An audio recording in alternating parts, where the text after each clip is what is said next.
আমি এখন আছি আমার নিজের বেগুন জমিতে। মোটামুটি আজ বেগুন গাছের বয়স হচ্ছে আমার প্রায় 37 দিন। তো মোটামুটি আমার এই জমিটাতে টোটাল 820টা গাছ আছে। পুরো বেগুনটা ভিয়েনা 212 গ্রাফটিং ছাড়া। তো মোজাইক ভাইরাস নাই বলাটা ভুল, আছে কিন্তু পার্সেন্টেজে খুবই কম। আমার 800 গাছের মধ্যে হয়তো গোটা 7 থেকে 8টা গাছ মোজাইক ভাইরাসে আক্রান্ত হয়েছে এবং কন্ট্রোলের মধ্যে। তো আপনারা অনেকেই বলবেন যে মোজাইক ভাইরাস কী করে কন্ট্রোল করছেন আপনি। তো বন্ধু, কোনো জাদু নয়, এর কোনো ওষুধ নয়।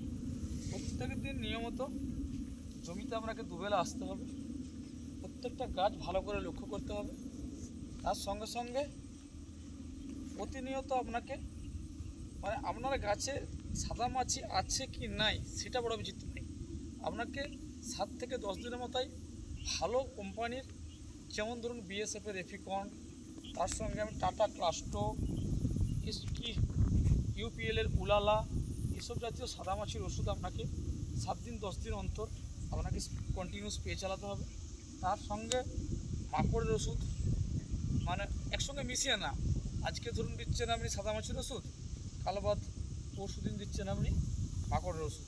মাকড়ের ওষুধ আপনারা ব্যবহার করতে পারেন বায়ারের ওবেরন, তাছাড়া আপনারা বিএসএফের পাইরেট, তাছাড়া আপনারা সরস্বতী এগ্রোকেমিক্যালসের আপনারা ম্যাগনিচুইট, এসব মাকড়ের ওষুধ স্পেশাল ভালো কোম্পানির কোনো স্টিকার দিয়ে আপনারা স্প্রে করতে পারেন।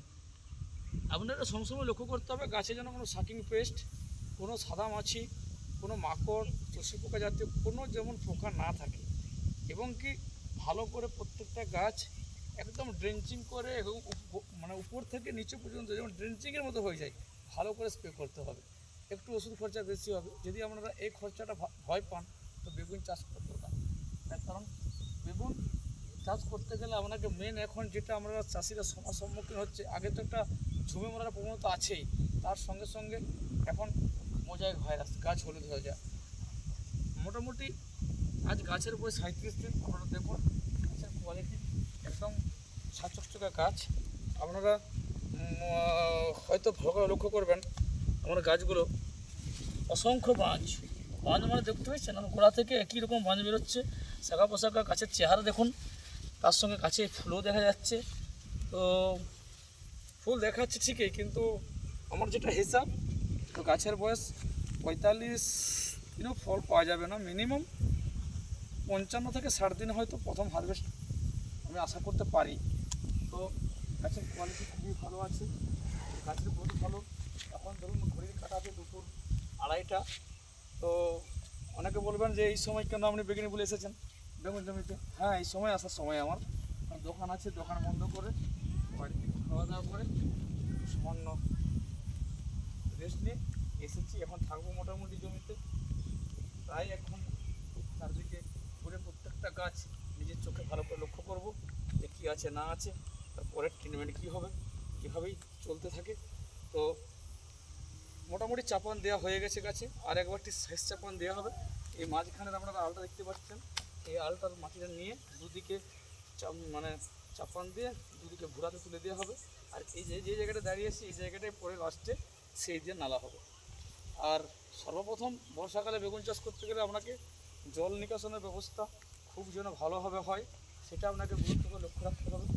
আর জমিতে আগাছা, অনেকে বলবেন এত দামি চারা লাগিয়েছেন আপনি, 15 টাকা পিস গ্রাফটিং চারা লাগিয়েছেন, মালচিং দেননি কেন? হ্যাঁ, মালচিং দেয়নি কেন? মালচিং দিইনি একটাই কারণে, আমি আমার নিজের ঘটনার পদ্ধতি দেখেছি।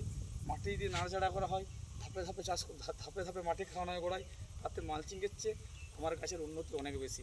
আমি এই গত কয়েক বছর বেগুন চাষ করে বেগুনের ফলন নিয়ে আমি উপলব্ধ হয়েছি যে বেগুনের মালচিংয়ের চেয়ে আমার এরকম হবে ভালো। হ্যাঁ, আমি বলছি না যে মালচিং খারাপ, মালচিংও ভালো।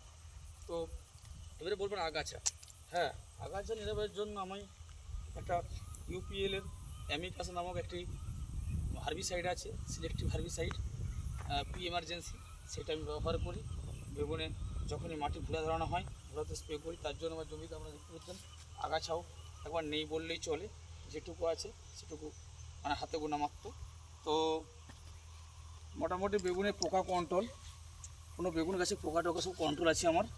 তার সঙ্গে সঙ্গে বেগুন গাছের গ্রোথ দেখতে পাচ্ছেন ওরা, দ্রুত ভালো গাছ যেমন ঝাঁপাচ্ছে, যেন প্রত্যেক দিন যেন একটা করে লম্বা হয়ে যাচ্ছে। 37 গাছ, গাছের কোয়ালিটি আশা করি খুবই ভালো আছে। আপনারাই বলবেন সবাই কেমন করে মানে কেমন গাছের গ্রোথ।